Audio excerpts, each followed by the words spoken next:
എല്ലാവർക്കും നമസ്കാരം. CC general PSC ചാനലിന്റെ മറ്റൊരു ക്ലാസ്സിലേക്ക് എല്ലാവർക്കും സ്വാഗതം. എൻ്റെ പേര് ഷൈജു.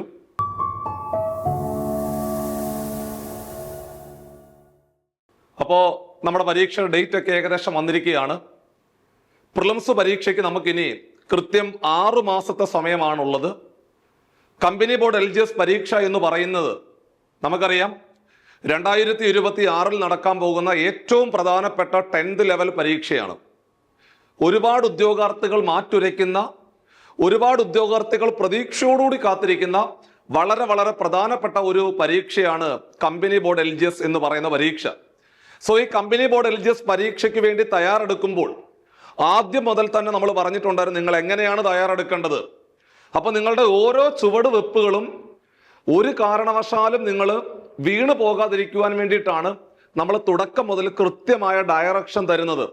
എങ്ങനെയാണ് പഠിച്ചു തുടങ്ങേണ്ടത്, ഏതൊക്കെ ചോദ്യങ്ങളാണ് പരീക്ഷയ്ക്ക് സ്ഥിരമായിട്ട് വരുന്നത്, ഏതൊക്കെ മേഖലകൾക്കാണ് നിങ്ങൾ പ്രാധാന്യം കൊടുക്കേണ്ടത് എന്നതുൾപ്പെടെയുള്ള കംപ്ലീറ്റ് കാര്യങ്ങൾ ഓരോ ദിവസങ്ങളിലായിട്ട് കമ്പനി ബോർഡ് LGSന് വേണ്ടി മാത്രമായിട്ട് നമ്മളിവിടെ നിങ്ങളെ അറിയിക്കുന്നുണ്ട്. അത് നമുക്ക് എല്ലാവർക്കും അറിയാം. ഏകദേശം 3000-ഓളം അഡ്വൈസുകൾ പോകുമെന്ന് പ്രതീക്ഷിക്കുന്ന വളരെ പ്രധാനപ്പെട്ട ഒരു 10th ലെവൽ പരീക്ഷയാണ് നിങ്ങൾ എല്ലാവരും ഈ 2026 പകുതിയോടുകൂടി എഴുതുവാൻ പോകുന്നത്. അപ്പൊ അതുകൊണ്ട് ഒരു കാരണവശാലും നമുക്കൊരു പിഴവും വരാൻ പാടില്ല. തുടക്കം മുതൽ വളരെ ഭംഗിയായിട്ട് സിസ്റ്റമാറ്റിക്കായിട്ട് ഓരോ ടോപ്പിക്കുകൾ പഠിച്ച് നമ്മൾ മുമ്പോട്ട് പോയി അത് കൃത്യമായിട്ട് റിവിഷൻ നടത്തി ടൈം ടേബിൾ അറേഞ്ച് ചെയ്തുകൊണ്ട് നിങ്ങൾ പഠിച്ച് 2021 മുതൽ 2025 വരെയുള്ള മുൻ വർഷങ്ങളിൽ ചോദിച്ചു പോയ ചോദ്യങ്ങൾ ഉൾപ്പെടെ പഠിക്കുമ്പോൾ ഈ പറയുന്ന കമ്പനി ബോർഡ് LGS എന്ന് പറയുന്ന പരീക്ഷ നിങ്ങൾക്ക് വളരെ പെട്ടെന്ന് നേടിയെടുക്കുവാൻ സാധിക്കും. അപ്പൊ അതുകൊണ്ട് വലിയ പ്രതീക്ഷയോടുകൂടി, വലിയ ശുഭാപ്തി വിശ്വാസത്തോടുകൂടി നിങ്ങൾ ഈ പരീക്ഷ നേരിടണം എന്നാണ് പറയുവാനുള്ളത്. ഇത്തരത്തിലുള്ള ഒരു സാധ്യത ഇനി അടുത്ത ഒരു 3 വർഷത്തേക്ക് നമുക്ക് കിട്ടത്തില്ല. അപ്പോൾ 6 മാസം ഉണ്ട്. 6 മാസത്തെ സമയമുണ്ട് പഠിക്കാൻ. 6 മാസം കൊണ്ട് സിലബസ് പൂർത്തീകരിച്ചുകൊണ്ട് റിവിഷൻ നടത്താം, ഒരു കുഴപ്പമില്ല. സമയമുണ്ട് എന്നുള്ള കാര്യത്തിൽ ഒരു തർക്കവും ഇല്ല. അപ്പൊ അതുകൊണ്ട് 6 മാസം കൊണ്ട് ഈ പറയുന്ന പരീക്ഷ നേടിയെടുക്കുവാൻ പറ്റുമോ എന്ന് ചോദിക്കരുത്. ഉറപ്പായിട്ടും പറ്റും. 6 മാസത്തെ കൃത്യമായ പ്രിപ്പറേഷനോട് കൂടി നിങ്ങൾക്ക് ഈ പരീക്ഷ വളരെ ഭംഗിയായിട്ട് നേടിയെടുക്കുവാൻ സാധിക്കും എന്നുള്ള കാര്യത്തിലെ ഒരു തർക്കവും ഇല്ല. ഇനി ആ ചോദ്യം തന്നെ ഒരിക്കലും നിങ്ങൾ എന്നോട് ചോദിക്കാൻ പാടില്ല. പരീക്ഷ ഉറപ്പായിട്ട് നേടിയെടുക്കുവാൻ സാധിക്കും. അപ്പൊ അതുകൊണ്ട് ഈ പറയുന്ന പരീക്ഷയ്ക്ക് നിങ്ങൾ വളരെ ആത്മാർത്ഥമായിട്ട് ഓരോ ദിവസങ്ങളും പഠിക്കുന്ന ചെറിയ ടോപ്പിക്കുകൾ നിങ്ങൾ സിലബസിനകത്ത് നോട്ട് ചെയ്ത് പോകണം. അപ്പൊ ആദ്യം നിങ്ങൾ സിലബസിന്റെ ഹാർഡ് കോപ്പി എടുക്കുക. ആ സിലബസിന്റെ ഹാർഡ് കോപ്പി എടുത്തിട്ട് ഓരോ ദിവസങ്ങളും പഠിക്കുന്ന കാര്യങ്ങൾ ഹൈലൈറ്റർ പേന വെച്ച് നിങ്ങൾ മാർക്ക് ചെയ്ത് പോകണം. അത് നമുക്ക് വരാൻ പോകുന്ന ആ ഒരു പരീക്ഷയുടെ പ്രിപ്പറേഷനുമായിട്ട് ബന്ധപ്പെട്ടുകൊണ്ട് കാര്യങ്ങൾ വളരെ എളുപ്പമാക്കി തരും. അപ്പൊ നമുക്ക് പിന്നീട് നോക്കുമ്പോൾ ഏതൊക്കെ ടോപ്പിക്കുകളാണ് നമ്മൾ പഠിച്ചു മാറിയത്, ഇനി എന്തൊക്കെയാണ് കവർ ചെയ്യാനുള്ളത് എന്നതുൾപ്പെടെയുള്ള കംപ്ലീറ്റ് കാര്യത്തിൽ നമുക്കൊരു കൃത്യമായിട്ടുള്ള ഒരു ഐഡിയ കിട്ടും. അപ്പൊ അതുകൊണ്ട് കുഞ്ഞുങ്ങളെ, നിങ്ങൾ ഈ ഒരു കമ്പനി ബോർഡ് LGS പരീക്ഷയുടെ പ്രിപ്പറേഷനുമായിട്ട് നടന്നു നീങ്ങുമ്പോൾ ഒരു കാരണവശാലും നിങ്ങൾ ഈ സിസ്റ്റമാറ്റിക് അല്ലാതായി പോകരുത്. എല്ലാവരും പഠിക്കുന്നു, അതുപോലെ ഞാനും പഠിക്കുന്നു, അങ്ങനെ ആയി പോകരുത് എന്നാണ് ഞാൻ നിങ്ങളോട് പറയാനുള്ളത്. നിങ്ങൾ പഠിക്കുമ്പോൾ ആ സിലബസിന്റെ ഹാർഡ് കോപ്പി എടുത്തു വെച്ചിട്ട് ഓരോ ടോപ്പിക്കുകൾ ഓരോ ദിവസങ്ങളിലായിട്ട് നിങ്ങൾ പൂർത്തീകരിച്ചുകൊണ്ട് മുമ്പോട്ട് പോവണം. ഇതിനിടയിൽ റിവിഷൻ കൂടി നടത്തണം. പഠിച്ച കാര്യങ്ങൾ പഠിച്ചങ്ങോട്ട് പോകരുത്. 3 ദിവസം കഴിയുമ്പോൾ കഴിഞ്ഞ 3 ദിവസം എന്താണ് പഠിച്ചത്, ആ പഠിച്ചു പോയ കാര്യങ്ങൾ വീണ്ടും റിവിഷൻ നടത്തുക. എഴുതി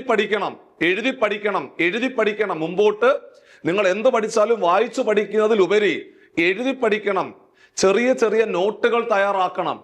ചെറിയ കുഞ്ഞു നോട്ടുകൾ തയ്യാറാക്കുവാണെങ്കിൽ ഒരിക്കലും മറന്നു പോകത്തില്ല. ഇത്രയും കാര്യങ്ങളൊക്കെ നമ്മൾ എപ്പോഴും നിങ്ങളോട് പറയാറുള്ളതാണ്.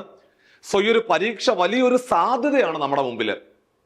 ഇത്തരത്തിലെ ഈ ഒരു വലിയൊരു സാധ്യത നമ്മുടെ മുമ്പിൽ നിൽക്കുമ്പോൾ നമുക്കൊരു കാരണവശാലും യാതൊരുവിധ ആ ഒരു പ്രിപ്പറേഷനിലെ ഒരു പിഴവും വരാൻ പാടില്ല. അതിനു വേണ്ടിയിട്ടാണ് വീണ്ടും എടുത്തെടുത്ത് പറയുന്നത്. അത് നിങ്ങൾ പ്രത്യേകം ശ്രദ്ധിച്ചുകൊണ്ട് കൃത്യമായിട്ട് നിങ്ങൾ മൂവ് ചെയ്ത് പോവുക.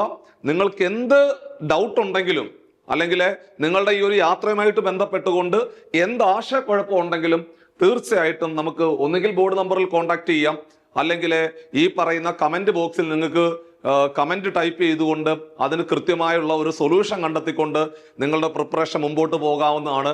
2026 എന്ന് പറയുന്ന ഈ പുത്തൻ പുതിയ വർഷത്തിലെ തീർച്ചയായിട്ടും നിങ്ങൾ എഴുതി മാറിയ പരീക്ഷയ്ക്കാണ് ജോലി കിട്ടിയത് എന്നുള്ള രീതിയിൽ നിങ്ങളുടെ ജീവിത ചരിത്രം രേഖപ്പെടുത്തട്ടെ എന്ന് ആത്മാർത്ഥമായിട്ട് നമ്മൾ പ്രാർത്ഥിച്ചുകൊണ്ട് ഇന്നത്തെ ക്ലാസ്സിലേക്ക് കടക്കുമ്പോൾ മക്കളെ, നമുക്കറിയാം 80 മാർക്കിന്റെ GK-യും 20 മാർക്കിന്റെ മാത്സും ഉള്ള 100 മാർക്കിന്റെ ഒരു പ്രിലിംസ് പരീക്ഷയും അതേ സിലബസിൽ തന്നെ ഒരു മെയിൻസ് പരീക്ഷയുമാണ് നിങ്ങൾ എഴുതുവാൻ പോകുന്നത്.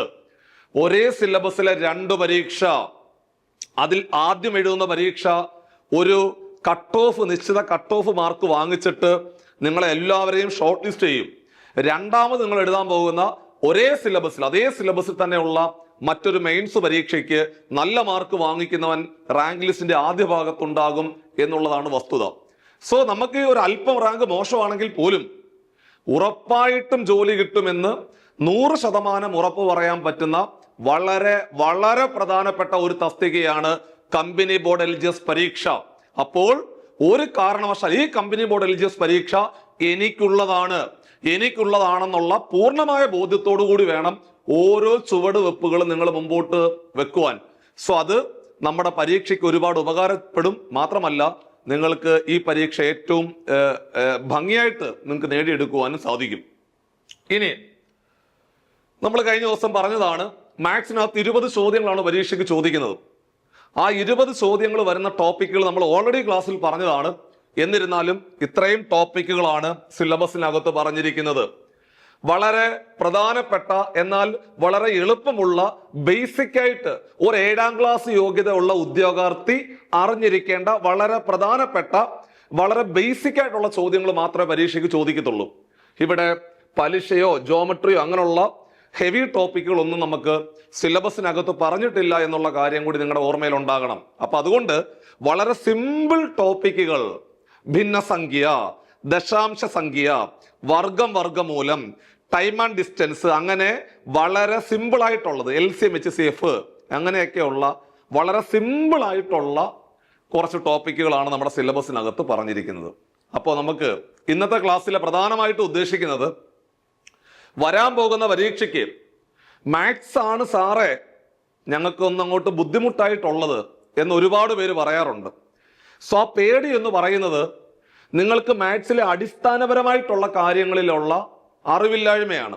അല്ലാതെ നമ്മൾ 10ാം ക്ലാസ് ജയിച്ചവരാണ്, +2 ജയിച്ചവരാണ്, ഡിഗ്രിക്ക് നല്ല മാർക്ക് വാങ്ങി ജയിച്ചവരാണ്. പക്ഷേ മാത്സിനകത്തെ ചോദ്യങ്ങൾ നിങ്ങൾക്ക് PSC പരീക്ഷകളിലെ കൃത്യമായിട്ട് ബബിൾ ചെയ്തുകൊണ്ട് അത് അവസാനിപ്പിക്കാൻ സാധിക്കുന്നില്ലെങ്കിൽ അതിന്റെ അർത്ഥം മറ്റൊന്നുമല്ല, നിങ്ങൾ ആ ഒരു ബേസ്മെന്റ് സ്ട്രോങ് അല്ല എന്നാണ് അർത്ഥം.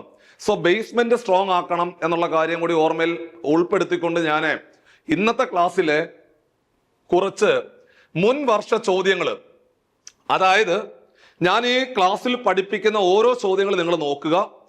ആ ഒരു നിലവാരത്തിലുള്ള ചോദ്യങ്ങൾ മാത്രമേ പരീക്ഷയ്ക്ക് ചോദിക്കത്തുള്ളൂ. ഇതാണ് നമുക്ക് കഴിഞ്ഞു പോയ ഒരു 2-3 വർഷത്തിലെ 10th ലെവൽ പരീക്ഷകൾക്ക് നടന്നു മാറിയ ചോദ്യങ്ങളുടെ ഒരു പാറ്റേൺ. അതുകൊണ്ട് ഞാൻ ഈ ക്ലാസ്സിൽ പഠിപ്പിക്കുന്ന ചോദ്യങ്ങൾ നിങ്ങൾ നോക്കുക. ആ ഒരു നിലവാരത്തിലുള്ള 20 ചോദ്യങ്ങളാണ് പരീക്ഷയ്ക്ക് ചോദിക്കാൻ പോകുന്നത്. എടാ കുഞ്ഞുങ്ങളെ, ഒന്നാമത്തെ ചോദ്യം ദാ പിടിച്ചു. ഇതാണ്ടേ, 2/3 ഇൻറ്റു 5/4 വില എത്ര എന്നാണ് ചോദ്യം. 2/3 ഇൻറ്റു 5/4 വില എത്ര എന്നാണ് ചോദ്യം. സ്വാഭാവികമായിട്ട് നിങ്ങൾക്ക് എല്ലാവർക്കും അറിയാം, എടാ കുഞ്ഞുങ്ങളെ 2ന്റെ ക്യൂബ് എന്ന് പറയുന്നത് 8 അല്ലേ? അപ്പോൾ 2ന്റെ ക്യൂബ് എന്ന് പറഞ്ഞാൽ 8ആണെന്ന് മനസ്സിലായി. ഇനി 5/4 എന്ന് പറഞ്ഞാൽ 5നെ 4 തവണ ഗുണിക്കുക എന്നല്ലേ അർത്ഥം. 5/4 എന്ന് പറഞ്ഞാല് 5നെ 4 തവണ ഗുണിക്കുക. 5 × 5 25. ആ 25നെ വീണ്ടും 5 കൊണ്ട് ഗുണിച്ചാൽ 125. ആ 125നെ വീണ്ടും 5 കൊണ്ട് ഗുണിച്ചാൽ 625. പോട്ടെ. അല്ലെങ്കിൽ മക്കളെ 5 കൂടെ ഗുണിച്ചാൽ എത്ര? 25. അല്ല, ആ 5ഉം ഈ 5 കൊണ്ട് ഗുണിച്ചാൽ എത്ര? 25. സോ ഈ 25ഉം ആ 25ഉം കൂടെ ഗുണിച്ചാൽ എത്ര? 25 ഇൻറ്റു 25 625 എന്ന് വരും. സോ 625നെ 8 കൊണ്ട് ഗുണിച്ചാൽ ആൻസറിലേക്ക് നമ്മൾ എത്തും. 625നെ 8 കൊണ്ട് ഗുണിക്കുതാണ്ടേ, 625നെ 8 കൊണ്ട് ഗുണിച്ചാല് 8 5 40 ശിഷ്ടം 4, 8 2 16 4 20 ശിഷ്ടം 2, 6 8 48 2 50. ഉത്തരം 5000 എന്ന് വരും. 5000 എന്ന് പറയുന്ന ഓപ്ഷൻ ബി ആയിരുന്നു റൈറ്റ് ആൻസർ. കണ്ടോ, സിമ്പിൾ ചോദ്യമല്ലേ? ഇത്തരത്തിലുള്ള ചോദ്യങ്ങളാണ് നമുക്ക് LGS പരീക്ഷകൾക്ക് ചോദിക്കുന്നത്. വളരെ സിമ്പിൾ ആയിട്ട് നിങ്ങൾക്ക് ക്രാക്ക് ചെയ്യാൻ പറ്റും. ഓരോ ചാപ്റ്ററുകൾ നിങ്ങൾ വൃത്തിയായിട്ട് പഠിച്ചു കഴിഞ്ഞാൽ ഈ ഒരു ഭാഗം നിങ്ങൾക്ക് അവസാനിപ്പിക്കാൻ പറ്റും. കൃത്യംഗ സംഖ്യകളുമായിട്ട് ബന്ധപ്പെട്ടുകൊണ്ട് ചോദിച്ചൊരു ചോദ്യം, 2:3 എന്ന് പറഞ്ഞ 2നെ 3 തവണ ഗുണിക്കുക.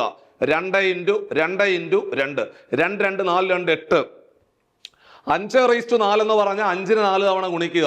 5 5 25, 5 5 25, 25 ഇൻറ്റു 25 625. കുഞ്ഞുങ്ങളെ 625നെ 8 കൊണ്ട് ഗുണിച്ച ദാ പിടിച്ചു ഉത്തരം 5000. 5000 option B is the right answer. ദാ പിടിച്ചു രണ്ടാമത്തെ ചോദ്യം.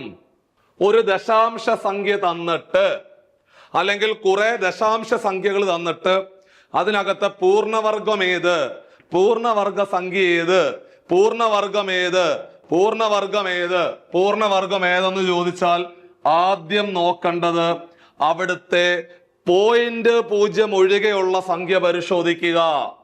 അതായത് 0.0 എല്ലാം കളയുമ്പോൾ സംഖ്യ 25 25 25 25. എല്ലായിടത്തെയും 0.0 എല്ലാം കളയുമ്പോൾ ഒന്നും കൂടെ 25 25 25 25. അങ്ങനെ ദശാംശ സംഖ്യകൾ തന്നിട്ട് അതിനകത്തെ പൂർണ്ണവർഗ സംഖ്യ കണ്ടുപിടിക്കാൻ നിങ്ങൾ ആദ്യം നോക്കേണ്ടത് ദശാംശ സ്ഥാനങ്ങളുടെ എണ്ണം നോക്കണം. ദശാംശ സ്ഥാനങ്ങളുടെ എണ്ണം നോക്കണം. ദശാംശ സ്ഥാനങ്ങളുടെ എണ്ണം നോക്കുക. ദശാംശ സ്ഥാനങ്ങളുടെ എണ്ണം എന്ന് പറഞ്ഞ പോയിന്റിന് ശേഷം എത്ര അക്കം ഉണ്ടോ നോക്കുക. പോയിന്റിന് ശേഷം എത്ര അക്കം ഉണ്ടോ നോക്കുക. പോയിന്റിന് ശേഷം എത്ര അക്കം ഉണ്ടോ നോക്കണം. ഇവിടെ നോക്കുമ്പോൾ 3 2 5 അക്കം. അവിടെ 5 മക്കളെ, ഇവിടെ 4 4 3, അവിടെ 3 അവിടെ 5. ശ്രദ്ധിക്കണേ, അവിടെ 5 ഇവിടെ 3. എടാ ഇവിടെ 2 ഇവിടെ 1. പോയിന്റിന് ശേഷമുള്ള അക്കങ്ങളുടെ എണ്ണം ഒന്നുകിൽ 2 അല്ലെങ്കിൽ 4 അല്ലെങ്കിൽ 6 അല്ലെങ്കിൽ 8 അല്ലെങ്കിൽ 10 അല്ലെങ്കിൽ 12 ഇങ്ങനെ വരുവാണെങ്കിൽ അവൻ പൂർണ്ണവർഗ സംഖ്യയായിരിക്കും. ഒന്നും കൂടെ പറ, പോയിന്റിന് ശേഷമുള്ള അക്കങ്ങളുടെ എണ്ണം ഒന്നുകിൽ 2 അല്ലെങ്കിൽ 4 അല്ലെങ്കിൽ 6 അല്ലെങ്കിൽ 8 അല്ലെങ്കിൽ 10. ഇവിടെ നോക്കിക്കേ, പോയിന്റിന് ശേഷം 1 വന്നാ അല്ല, 3 വന്നാ അല്ല, 5 വന്നാ അല്ല, 2 വന്നാ okay set. Option B is the right answer. പോയിന്റിന് ശേഷം വരുന്ന ദശാംശ സ്ഥാനങ്ങളുടെ എണ്ണം എന്തായിരിക്കണം? പോയിന്റിന് ശേഷം വരുന്ന ദശാംശ സ്ഥാനങ്ങളുടെ എണ്ണം എന്ന് പറയുന്നത് ഇരട്ട അക്കമായിരിക്കണം. ഇരട്ട അക്കം എന്ന് പറഞ്ഞാൽ 2 അക്കം, 4 അക്കം, 6 അക്കം, 8 അക്കം, 10 അക്കം, 12 അക്കം അങ്ങനെ വരുവാണെങ്കിൽ അത് പൂർണ്ണവർഗ സംഖ്യ ആയിരിക്കും എന്ന് ഓർത്തിരിക്കണം. സോ അങ്ങനെയാണെങ്കിൽ ദാണ്ടെ മറ്റൊരു എക്സാമ്പിൾ ദാ പിടിച്ചു 0.0049. അവിടുത്തെ പൂർണ്ണമായ സംഖ്യ 49 ആണല്ലോ. ഇനി നിങ്ങൾ നോക്കിക്കേ, എത്ര ദശാംശ സ്ഥാനം ഉണ്ട്? 4 ഉണ്ടെങ്കിൽ ഉറപ്പായിട്ടും പൂർണ്ണവർഗ സംഖ്യയാണെന്നുള്ള കാര്യം നമുക്ക് ഉറപ്പായിട്ടും മനസ്സിലായിരിക്കുവാണ്. അപ്പോൾ ഇതൊരു വളരെ പ്രധാനപ്പെട്ട ചോദ്യമാണെന്നുള്ള കാര്യം ഒരിക്കൽ കൂടി ഓർമ്മപ്പെടുത്തുന്നു. അതായത് ദശാംശ സ്ഥാനങ്ങളുടെ എണ്ണം നോക്കിയാൽ മതി. അത് ഇരട്ട അക്കമാണെങ്കിൽ 2 അക്കം, 4 അക്കം, 6 അക്കം, 8 അക്കം അങ്ങനെയാണെങ്കിൽ പൂർണ്ണവർഗ സംഖ്യയാണെന്ന് മനസ്സിലാക്കുക. ഈ നോട്ടെല്ലാം വൃത്തിയായിട്ട് ഒരു ബുക്കിനകത്തേക്ക് എഴുതി സൂക്ഷിച്ചുകൊണ്ട് ബോക്സ് ഇട്ട് വരച്ചു വെക്കുക. പിന്നീട് നമുക്ക് ഉപകാരപ്പെടും. ഇത്തരത്തില് ലൈവായിട്ട് കിട്ടുന്ന ക്ലാസ്സുകളെ കൂടുതൽ പ്രയോജനം ചെയ്തുകൊണ്ട് മുമ്പോട്ട് പോകണം. നമുക്ക് അടുത്ത ക്വസ്റ്റ്യനിലേക്ക് പതിയെ പോകാം. ചോദ്യം, സംഖ്യാരേഖയിലെ 3/5നും 4/5നും ഇടയിൽ വരാത്ത ഭിന്നസംഖ്യ ഏതാണെന്ന ചോദ്യം. 3/5നും 4/5 ഇടയിൽ വരാത്ത ഭിന്നസംഖ്യ ഏത്? അല്ലെങ്കിൽ മറ്റു രീതിയിൽ പറഞ്ഞാൽ മക്കളെ 3/5 4/5 ഇടയിൽ വരാത്തതേത്? അപ്പോൾ മൂന്നെണ്ണം വരുന്നതാണ്. വരാത്തതേത് എന്നാണ് ചോദ്യം. രണ്ട് ഭിന്നസംഖ്യകൾക്കിടയിൽ വരുന്ന ഭിന്നസംഖ്യ കണ്ടുപിടിക്കാൻ അംശത്തിൽ 0 കൊടുത്ത് ഹരിച്ചാൽ മതി എന്നുള്ള അടിസ്ഥാനപരമായിട്ടുള്ള അറിവ് നമുക്ക് എല്ലാവർക്കും അറിയാം. അപ്പോൾ നമ്മൾ പറയും 3/5 പകരം നമ്മൾ എന്ത് കൊടുക്കും? 30/5 ആയിട്ട് പരിഗണിക്കും. 3/5 പകരം 30/5, അതായത് 6 അല്ലേ? അതായത് അംശത്തിന്റെ കൂടെ ഒരു 0 ഇട്ട് കൊടുത്താൽ മതി. അപ്പൊ 3/5 പകരം 30/5. 30/5 എന്ന് പറഞ്ഞ 6. അടുത്തത് 4/5 പകരം 40/5. എടാ 40/5 എന്ന് പറഞ്ഞ 8 ആണേ. അപ്പോ 6നും 8നും ഇടയിൽ വരുന്ന അതുപോലെ ഇവിടെയും കൂടെ ചെയ്തോണം. 2/3 എന്ന് പറഞ്ഞാൽ 20/3. അംശത്തിലൊക്കെ വെറുതെ ഒരു 0 അങ്ങിട്ട് കൊടുത്താൽ മതി. അപ്പൊ 20നെ 3 കൊണ്ട് ഹരിച്ചാൽ എത്ര? 20നെ 3 കൊണ്ട് ഹരിച്ചാല് 6 3 18, 6 പോയിന്റ് സംതിങ് വരും. നമ്മൾ കൃത്യമായിട്ട് ചെയ്യാനൊന്നും പോകണ്ട, 6 പോയിന്റ് സംതിങ് വരും. മക്കളെ 50നെ 8 കൊണ്ട് ഹരിച്ചാൽ എത്ര? 50നെ 8 കൊണ്ട് ഹരിച്ചാല് 6 8 48, 6 പോയിന്റ് സംതിങ് വരും. 50നെ 8 കൊണ്ട് ഹരിച്ചാൽ 6 പോയിന്റ് സംതിങ് വരും. കൃത്യം ആൻസർ പറയണ്ട. അടുത്തത് 3/7 എന്ന് പറഞ്ഞാൽ 30/7 അല്ലേ? 30നെ 7 കൊണ്ട് ഹരിച്ചാൽ 4 7 28, 4 പോയിന്റ് സംതിങ് വരും. ഓക്കെ. 50നെ 7 കൊണ്ട് ഹരിച്ചാൽ 7 7 49, 7 പോയിന്റ് സംതിങ് വരും.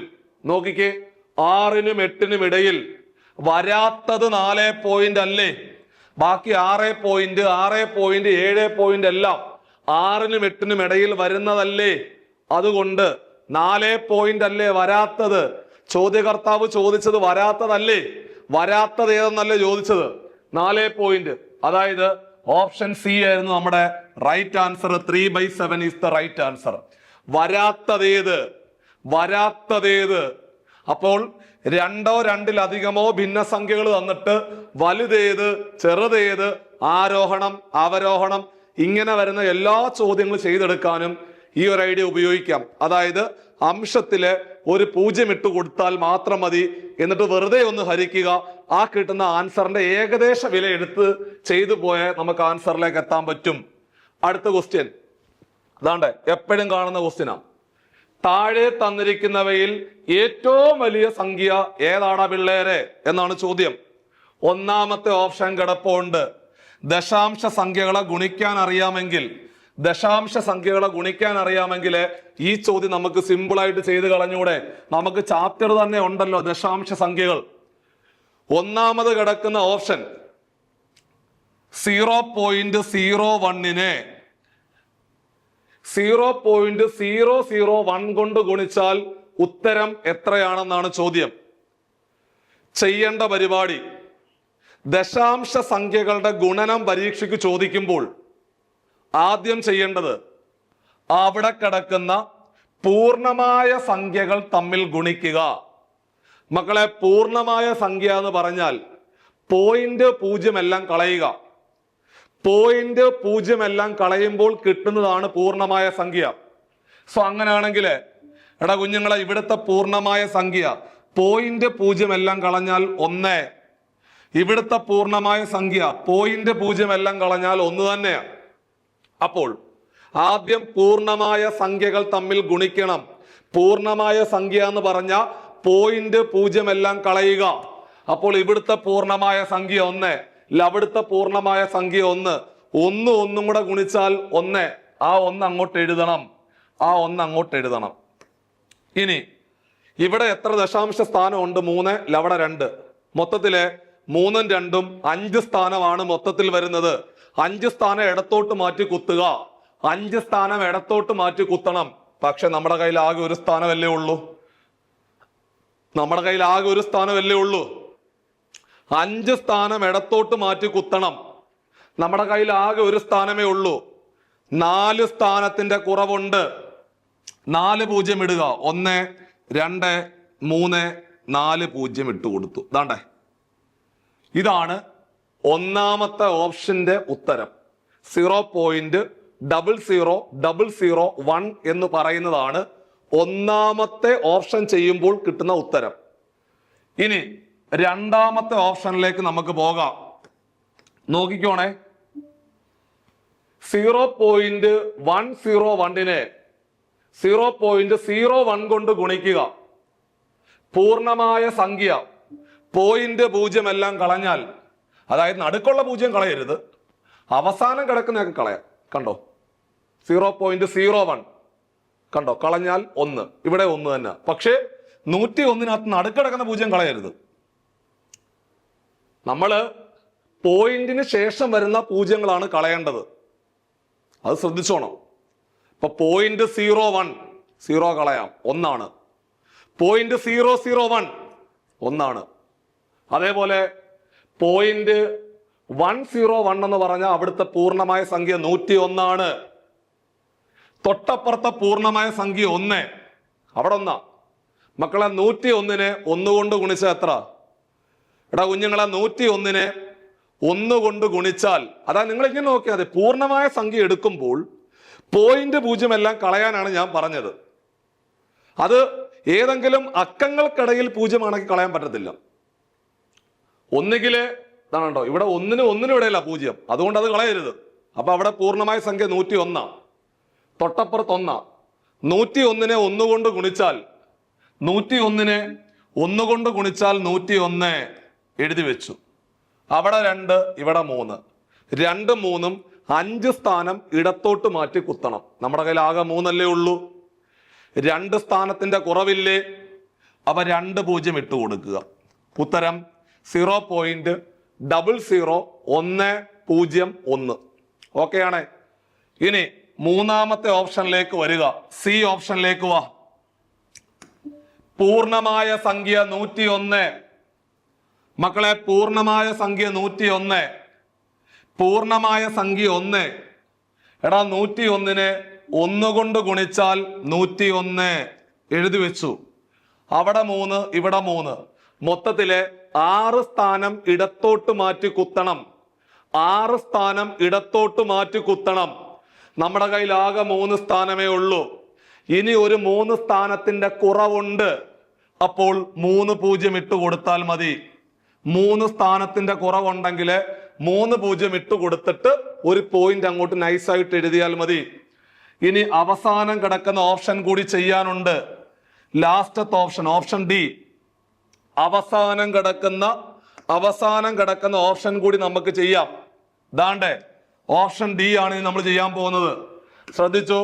പൂർണ്ണമായ സംഖ്യ 0.10 എന്ന് പറയുമ്പോൾ നിങ്ങൾ വിചാരിക്കും അവിടുത്തെ പൂർണ്ണമായ സംഖ്യ 10 ആണെന്ന് വിചാരിക്കും. മക്കളെ, തെറ്റാ. കാരണം അവസാനം നിൽക്കുന്ന 0-നൊന്നും വിലയില്ലടാ. അപ്പൊ 0.10 എന്ന് പറഞ്ഞാല് കുഞ്ഞുങ്ങളെ, അത് 0.1 തന്നെയാണ്. അത് 0.1 തന്നെയാണ്. അതേപോലെ 0.001 ആണ്. സത്യം പറഞ്ഞാൽ ഇങ്ങനെ എഴുതേണ്ടതിന് പകരം നമ്മളെ തെറ്റിക്കാൻ വേണ്ടി തന്നതാ. 0.10 എന്ന് പറഞ്ഞ 0.1. 0.100 എന്ന് പറഞ്ഞാൽ 0.1 തന്നെയാ. പോയിന്റിന് ശേഷം അവസാനം എത്ര 0 വന്നിട്ടും വാല്യൂ ഇല്ല, വിലയില്ല, വാല്യൂ ഇല്ല. ഓർത്തിരുന്നോണം. സോ അങ്ങനാണെങ്കിൽ പൂർണ്ണമായ സംഖ്യ 1. അവിടുത്തെ പൂർണ്ണമായ സംഖ്യ 1. മക്കളെ, 1 കൂടെ ഗുണിച്ചാൽ 1 എഴുതി വെച്ചു. അവിടെ 3 ദശാംശ സ്ഥാനം, ഇവിടെ 1. മൊത്തം 4 സ്ഥാനം ഇടത്തോട്ട് മാറ്റി കുത്തണം. നമ്മുടെ കയ്യിൽ ആകെ ഒരു സ്ഥാനമല്ലേ ഉള്ളൂ. 3 സ്ഥാനത്തിന്റെ കുറവില്ലേ? അപ്പൊ 3 0 അങ്ങോട്ട് എഴുതിക്കൂ. ഇതാണ്ടേ, 0.001 എന്നുള്ളതാണ് അവസാനത്തെ ആ ഒരു ഓപ്ഷൻ ചെയ്യുമ്പോൾ കിട്ടുന്ന ഉത്തരം. ഇതിനകത്ത് ഏതാണ് വലുതെന്നാണ് ചോദ്യം. അങ്ങനെ ചെയ്യുമ്പോൾ നിങ്ങൾ ചെയ്യേണ്ടത്, ഇവിടെ എല്ലാം കാണുമ്പോൾ എല്ലാം ഒരുപോലൊക്കെ തന്നെ ഇരിക്കുന്നത്.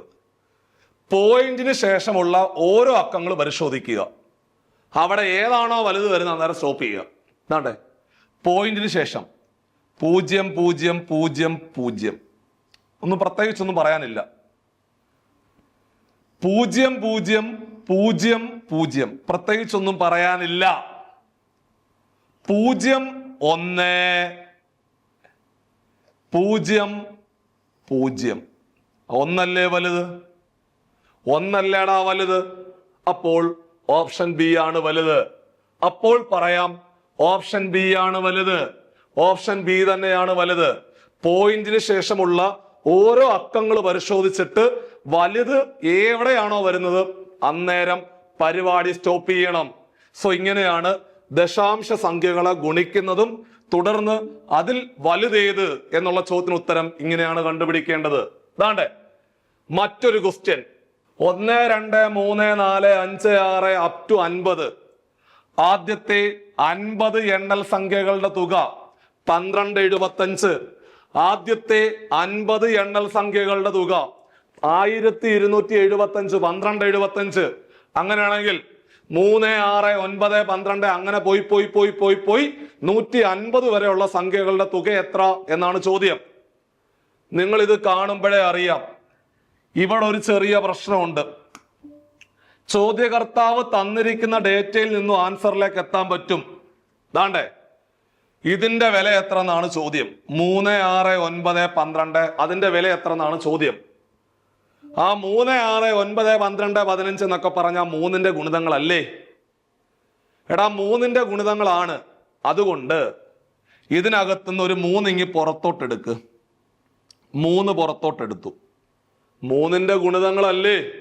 3ന്റെ ഗുണിതങ്ങളായതുകൊണ്ട് സ്വാഭാവികമായിട്ട് നമുക്ക് 3 ഇങ്ങി പുറത്തോട്ടെടുക്കാം. 3 പുറത്തോട്ടെടുത്താൽ ബാക്കി എന്നാ ഉണ്ട്? 1 3 3 2 3 6 3 9 4 3 12 അങ്ങനെ പോയി 50 3 150 അവസാനം 50 വരും. സംശയം ഉണ്ടെങ്കിൽ അകത്തോട്ട് ഗുണി. 3 × 1 3 3 2 6 3 9 അങ്ങനെ പോയി 3 × 50 150 സെറ്റ്. സോ ഇവിടെ 1 2 3 4 5 അങ്ങനെ പോകുന്ന 50 വരെയുള്ള ഈ ഒരു ശ്രേണി ഇതാണ്ടേ ഈ സാധനത്തിന്റെ ആൻസർ 1275 അല്ലേ ചോദ്യകർത്താവ് തന്നിട്ടുണ്ട്. കണ്ടോ? 1 2 3 4 up to 50 is equal to 1275. അപ്പോൾ 1 2 3 അപ് ടു 50 ഈസ് 1275. 1275. 1275നെ 3 കൊണ്ട് ഗുണിച്ചാൽ ആൻസറിലേക്ക് നമുക്ക് എത്താം. അത്രേ ഉള്ളു പരിപാടി. 1275നെ 3 കൊണ്ട് ഗുണിച്ചാൽ നമുക്ക് ആൻസറിലേക്ക് എത്താൻ സാധിക്കും. സോ അങ്ങനാണെങ്കിൽ 1275നെ നമ്മൾ 3 കൊണ്ട് ഗുണിച്ചു. I 3 15 ശിഷ്ടം 1 7 3 21 1 22 ശിഷ്ടം 2 3 2 6 2 8 1 3 3 3825. ഓപ്ഷൻ എ ആയിരുന്നു അതിന്റെ ശരിയായിട്ടുള്ള ഉത്തരം എന്ന് പറയുന്നത്. സോ അവിടെ വളരെ വളരെ പ്രധാനപ്പെട്ട കുറെ ചോദ്യങ്ങൾ ഒരു LGS പരീക്ഷയുടെ നിലവാരത്തിലെ വളരെ പ്രധാനപ്പെട്ട ചില മാത്സിലെ ചോദ്യങ്ങളാണ് ഇന്നത്തെ ക്ലാസ്സിൽ പരിചയപ്പെടുത്തിയത്. സോ തുടർന്ന് ഇങ്ങനെ നമ്മൾ നീണ്ടുപോകുന്നില്ല, ക്ലാസ് അങ്ങ് ഒരുപാട് നീണ്ടുപോകുന്നില്ല. നിങ്ങൾ കാണുമ്പോഴും ഒരു ബുദ്ധിമുട്ടുണ്ടാവും. അപ്പൊ തുടർന്ന് ഇങ്ങോട്ട് നമ്മൾ തീർച്ചയായിട്ടും നമ്മൾ കമ്പനി ബോർഡ് LGS പരീക്ഷയുടെ പ്രിപ്പറേഷനുമായിട്ട് ബന്ധപ്പെട്ടുകൊണ്ടുള്ള മാത്സിലെ ചോദ്യങ്ങൾ സ്ഥിരമായിട്ട് നിങ്ങളെ പഠിപ്പിക്കുവാൻ വേണ്ടിയിട്ട് ഇത്തരത്തിലെ 30 മിനിറ്റിന്റെ ഒക്കെ വീഡിയോസ് വെച്ച് നമ്മൾ തുടർന്ന് അങ്ങോട്ട് ചെയ്തുകൊണ്ട് ഇരിക്കാം. സോ നിങ്ങളുടെ എല്ലാ സജഷനും തീർച്ചയായിട്ടും ഈ വീഡിയോയ്ക്ക് താഴെ തീർച്ചയായിട്ടും കമൻ്റായിട്ട് രേഖപ്പെടുത്തുവാണെങ്കിൽ അതിനനുസരിച്ച് നമുക്ക് കൂടുതൽ ക്ലാസ്സുകൾ നിങ്ങൾക്ക് പ്രൊവൈഡ് ചെയ്യാം എന്നുള്ളതാണ് മറ്റൊരു വസ്തുത. അപ്പോൾ നമ്മുടെ വരാൻ പോകുന്ന കമ്പനി ബോർഡ് LGS പരീക്ഷകളുടെ പ്രിപ്പറേഷന്റെ ഭാഗമായിട്ട് സ്ഥിരമായിട്ട് മാത്സിലെ ഏറ്റവും പ്രധാനപ്പെട്ട ചോദ്യങ്ങൾ നിങ്ങളെ പരിചയപ്പെടുത്തുന്നതിന്റെ ഭാഗമായിട്ടുള്ള നമ്മുടെ മാത്സിന്റെ 2ാമത്തെ ക്ലാസ് ആണിത്. സോ ഇതൊരു പ്ലേലിസ്റ്റ് ആയിട്ട് നമ്മൾ ഉടനെ കമ്പനി ബോർഡ് LGS മാത്സ് എന്നുള്ള രീതിയിലെ ഫോൾഡറായിട്ട് നമുക്ക് ഈ ചാനലിൽ ഞാനതൊന്ന് പ്ലേലിസ്റ്റ് ആയിട്ട് കൊടുക്കാം. അപ്പൊ നിങ്ങൾ ഇത് 2ാമത്തെ മാത്സിന്റെ ക്ലാസ് ആണ്. ആദ്യത്തെ ക്ലാസ്സിൽ നമ്മൾ ദശാംശ സംഖ്യകളെ കൂട്ടാനും കുറയ്ക്കാനും ഒക്കെ പഠിച്ചു. വളരെ ബേസിക് ആയിട്ടുള്ള ക്ലാസ് ആയിരുന്നു. ഇന്ന് വരാൻ പോകുന്ന 10th ലെവൽ പരീക്ഷകൾക്ക്, എല്ലാ പരീക്ഷകൾക്കും നമ്മൾ മെയിനായിട്ട് ഫോക്കസ് ചെയ്യുന്ന കമ്പനി ബോർഡ് എൽജിഎസ് ആണ്. അത്തരം പരീക്ഷകൾക്ക് ഉപകാരപ്പെടുന്ന രീതിയിലുള്ള മുൻ വർഷങ്ങളിൽ ചോദിച്ചു പോയ ചോദ്യങ്ങളാണ് ഇന്നത്തെ ക്ലാസ്സിൽ പരിചയപ്പെടുത്തിയത്. സോ അപ്പോൾ ഒരു പാറ്റേൺ നിങ്ങൾക്ക് മനസ്സിലാക്കാൻ പറ്റും. അതായത് ഒരുപാട് ആഴത്തിലേക്ക് പോകാതെ ഇത്തരത്തിലെ ചോദിച്ച ചോദ്യങ്ങളുടെ നിലവാരത്തിൽ നിന്നുകൊണ്ട് പഠിക്കുക എന്നുള്ളതാണ് നിങ്ങൾ ചെയ്യേണ്ടത്. സോ അതിൻ്റെ ഭാഗമായിട്ട് നമ്മൾ സ്ഥിരമായിട്ട് ലൈവ് ക്ലാസ്സുകളും അതേപോലെ റെക്കോർഡ് ക്ലാസ്സുകളുമായിട്ട് നിങ്ങളുടെ മുമ്പിലേക്ക് വരികയാണ്. സോ അതിൻ്റെ 2ാമത്തെ ക്ലാസ് ആയിരുന്നു നമ്മൾ ഇന്നിവിടെ അവസാനിപ്പിച്ചത്. നിങ്ങളുടെ പ്രിപ്പറേഷൻ നല്ല രീതിയിൽ മുമ്പോട്ട് പോകുന്നു എന്ന് ഞാൻ വിശ്വസിക്കുകയാണ്. ഇനി നിങ്ങൾ പൂർണ്ണമായ ഗൈഡൻസോടുകൂടി, കൃത്യമായ മെന്റർഷിപ്പോടുകൂടി ഒരു വ്യക്തിയുടെ കീഴിൽ നിന്നുകൊണ്ട് നിങ്ങൾ കൃത്യമായിട്ട് ഓരോ ദിവസങ്ങളും പഠിച്ചു മുമ്പോട്ട് പോകുവാൻ താല്പര്യപ്പെടുന്നുണ്ടെങ്കിൽ, അതായത് നിങ്ങളുടെ ലക്ഷ്യം കമ്പനി ബോർഡ് എൽജിഎസ് പരീക്ഷയ്ക്കുള്ള ഒരു സിസ്റ്റമാറ്റിക് ആയിട്ടുള്ള ഒരു പ്രിപ്പറേഷനാണ് നിങ്ങൾ നോക്കുന്നതെങ്കിൽ തീർച്ചയായിട്ടും നമ്മുടെ പുതിയ ബാച്ചുകളിലേക്ക് നിങ്ങൾക്ക് അഡ്മിഷൻ എടുക്കാം. ഏറ്റവും പുതിയ ബാച്ചുകളുടെ പ്രത്യേകത എല്ലാവർക്കും, ജോലിക്കാർക്കും അതേപോലെ വീട്ടമ്മമാർക്കും എല്ലാവർക്കും ഉപകാരപ്പെടുന്ന രീതിയിലുള്ള ലൈവ് ക്ലാസ്സുകൾ നിങ്ങളുടെ സൗകര്യങ്ങൾക്കനുസരിച്ച് അറേഞ്ച് ചെയ്തുകൊണ്ട് റെക്കോർഡ് ക്ലാസ്സുകൾ നിങ്ങൾക്ക് അവിടെ നോക്കി പഠിക്കാം. നോട്ടുകൾ വൃത്തിയായിട്ട് എഴുതി ബുക്കിനകത്തേക്ക് മാറ്റിയിട്ട് നിങ്ങൾക്ക് വീണ്ടും വീണ്ടും ഇരുന്ന് വായിക്കാം. നിങ്ങൾക്ക് അവിടെ ഒരു മെന്റർ നിങ്ങളെ സപ്പോർട്ട് ചെയ്യും. കൃത്യമായിട്ട് ഓരോ ദിവസങ്ങളും എന്താണ് പഠിക്കേണ്ടത്, ഒരു ലിമിറ്റഡ് സമയത്തിനുള്ളിൽ ഈ പറയുന്ന പോർഷൻ, അതായത് നമ്മുടെ പുതിയ 10th ലെവൽ പ്രിലിംസ് മെയിൻസ് പരീക്ഷകളുടെ സിലബസ് ഏറ്റവും ഭംഗിയായിട്ട് നിങ്ങൾക്ക് ഒരു മെന്ററിന്റെ സപ്പോർട്ടോട് കൂടി അത് കൃത്യമായിട്ട് നിങ്ങൾക്ക് കവർ ചെയ്തുകൊണ്ട് പരീക്ഷയ്ക്ക് വളരെ ആത്മവിശ്വാസത്തോടുകൂടി നേരിടുവാൻ പറ്റുന്ന രീതിയിലുള്ള ഏറ്റവും പുതിയ ബാച്ചുകളാണ് നമ്മൾ പുതുതായിട്ട് സ്റ്റാർട്ട് ചെയ്തിരിക്കുന്നത്. നിങ്ങൾക്ക് ആ ബോർഡ് നമ്പറിൽ കോൺടാക്ട് ചെയ്തുകൊണ്ട് ഈ പുതിയ ബാച്ചുകളിലേക്ക് അഡ്മിഷൻ എടുത്തുകൊണ്ട് ഇത്തവണ നമ്മുടെ കമ്പനി ബോർഡ് എൽജിഎസ് എന്ന് പറയുന്ന ഈ ഒരു പരീക്ഷ നമുക്ക് കൈപ്പിടിയിൽ ഒതുക്കാവുന്നതാണ്. സോ നിങ്ങളുടെ എല്ലാ സജഷൻസും തീർച്ചയായിട്ടും വീഡിയോയ്ക്ക് താഴെ കമൻ്റായിട്ട് രേഖപ്പെടുത്തുക. മറ്റൊരു യൂസ്ഫുൾ സെഷനുമായിട്ട്, അതായത് ഇതിൻ്റെ ബാക്കിയുള്ള ചോദ്യങ്ങളും ക്ലാസ്സുകളും അതേപോലെ ടോപ്പിക്കുകളും ഒക്കെ ആയിട്ട് നമുക്ക് അടുത്ത ക്ലാസ്സിൽ വീണ്ടും കാണാം. So take care, by.